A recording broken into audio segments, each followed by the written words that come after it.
My Filipino wife is sending money to the Philippines for 30 years. It is a black hole.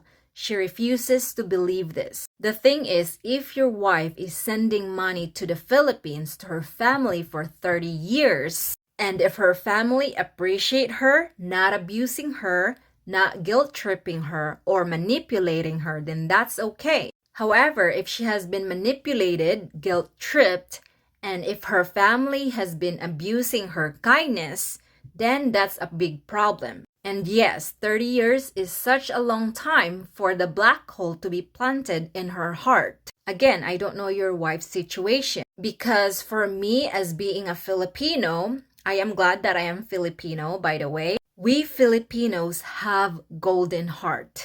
We Filipinos are very giving, we are forgiving, we are super kind to other people who needs help. Even when the people's intention are bad, we Filipinos are still willing to help because that's who we are as being Filipino. Our heart is golden. And that is why we Filipinos are easy to get manipulated, get controlled, and abused.